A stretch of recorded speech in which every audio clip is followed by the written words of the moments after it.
Yo, what is good, YouTube? It's your boy ETho. I'm back with another video. It's been like, I don't know, probably been like a week since my last vid. My bad. You feel me? But I'm here. I'm not posting every day, but I'm posting. And that's what's really important at the end of the day, my boy. Alright, so today we're gonna be making a two-way spot up threat. Now this is pretty much like the last lockdown build I made, but there's one slight difference. I made sure that this had 90 strength. Now you're probably wondering, what does 90 strength have to do with a lockdown? A lot, actually. One thing people I've seen a lot of YouTubers haven't really been paying attention to is strength.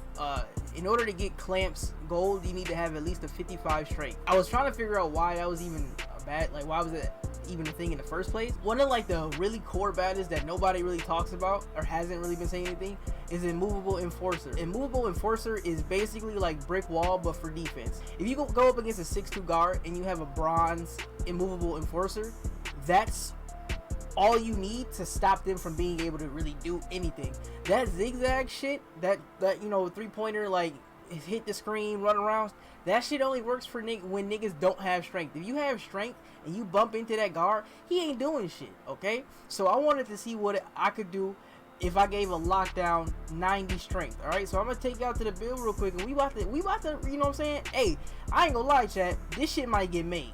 I already have a lockdown build. I like it. It's a lot more versatile than this one, but just off of the 90 strength alone and just the shit that how I made it is fire. I'm about to, we just gonna get into it, chat. Don't even worry about it. We about to get into it, alright? Alright, chat. First thing you're gonna wanna do, shooting guard, 6'7", 220 for the weight, and 6'11 for the wingspan. Now I know what you're thinking. 6'11 for a lockdown as a very small wingspan. However, if you look over to the right, you see that 85 three-pointer and that 93 mid-range. We're going to get to that in a second. A 220 for the weight. I had to make sure I can get 90 strength, obviously. And I also want to make sure I can get 77 acceleration so I can get fast feet on gold. A 6'11 for the wingspan. I figured if I was going to make this shit strong, I wanted to also be able to do something else. And so why not make it a really good 3-and-D lockdown instead of just like a regular old corner sitting lockdown. Let me explain to y'all why I did what I did, okay? So for the mid-range shot, we did 93. It's not necessary, obviously. Like, if you've ever played 2K before, you know that the most you need on your mid-range is probably like a 65. What a lot of people don't realize is that if you up your mid-range, it gives you a lot of the shooting badges that you want. For instance, if I take down, I got a 93 mid-range right now. If I take it down to 92, my catch and shoot goes to gold. If I take it down to 89, my dead eye goes to silver. You see what I'm saying? But I only have an 85 three-pointer. A lot of people always focus on the three-pointer and not the mid-range because apparently the mid-range just don't fucking matter no more in basketball. At least if you ask these park niggas, you feel what I'm saying? So I put the mid-range up because I know if I put the mid-range up, it still allow me to get better shooting badges even if my three-pointer wasn't as high as it possibly could be. And even still, we got an 85 three-pointer, and the only reason it's 85 is so I can get limitless range on bronze. Really, you don't even need to put this shit on 85 if you don't want to. That's just what I did, and y'all know how I feel about template builds. This is just a template. Do what you want to do. Pass accuracy is 70. If you want to take down the three-pointer and put that to pass accuracy, you can. Like I said, chat, you can do whatever you want to. This is just like giving you an idea. I wanted this to be like Klay Thompson if he was going to the gym. You feel what I'm saying? Like if my nigga started lifting for real. We got a 94 perimeter defense and a 91 steal. 91 steal so we can get all the steal badges on gold. 94 perimeter defense. Really, in order to get clamps gold, we only needed on like 93. But I wanted that 94 feet on Hall of Fame, and I also want a challenger on Hall of Fame. So that's why it's at 94. I don't like not having any interior defense, so I put the block at 80. And I really did it just so I could get anchor on bronze at least and chase down our artists on silver. If you want to take it down to like 78, even 77, just so you can keep bronze anchor and bronze chase down, that's up to you. But I did 80 because I feel like 80 is a good threshold for block. Bronze anchor and silver chase down artists, like if you go up against somebody who don't really got layups, or even somebody who has like a 75 layup, you can still get a good contest and stop them. 75 for the defensive rebound. I only did 75 just because I think that was like the last thing I needed to put up. If you want to go down to 60, you can. I don't think that affects your badge outlook, not badge outlook, but your attribute outlook, so if you want to do 60 you can, but I personally did 75. 77 for acceleration, so like I said, so I can get fast feet on gold. Speed is at 80 just because I figured 80 was a good threshold. If you shit, you can go down to like whatever you want to, really. I don't know how low your speed has to be for your chase down artist to go down, but just put it at 80. You don't want to be slow anyway. Put it at 80. And here's the big thing, 90 on strength, okay? Now look, immovable enforcer. I think if I would have made him heavier, I probably could have got a 95 strength, but I thought that would have been OD. So we just went with the 90 strength. But immovable enforcer is actually a really slept on badge. That badge is fucking amazing. Now I'm about to put y'all into some defensive shit that niggas not telling y'all, okay? If you have a lockdown and you're guarding somebody with the ball, if you get that bump, as soon as you bump into him, it kind of resets him.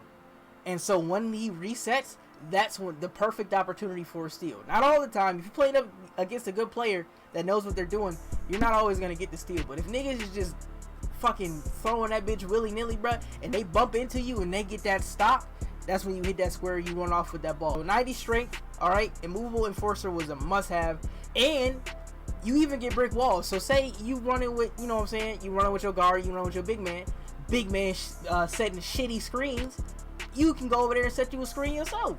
Shit, double screen that nigga. Run elevators like on your warrior shit. Fuck it, why not? 80 for the vert. That was just so I could get really good rebounding animations as well as really good block animations. I think vertical helps with blocks a little bit, not as much as it does for rebounding or dunking, but I still think it's good to have a pretty high vertical. You don't have to do 80. This is just what I wanted to do personally. You could probably go down to 75 and be perfectly fine. You could probably up your rebounding, get it to 80. You can box out beasts and shit like that.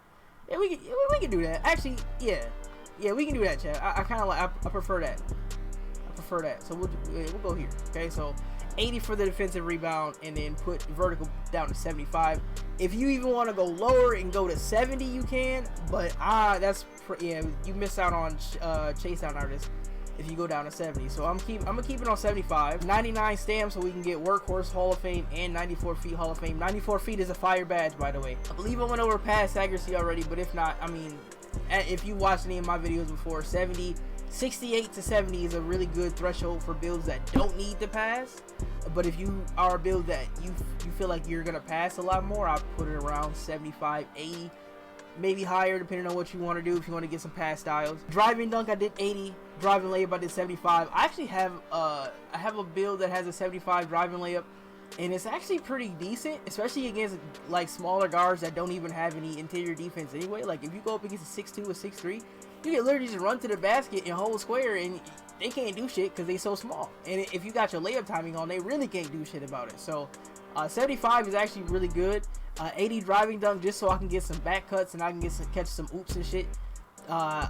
Everything, but chat, the only thing that I would say you have to follow to a T is the shooting and the defense.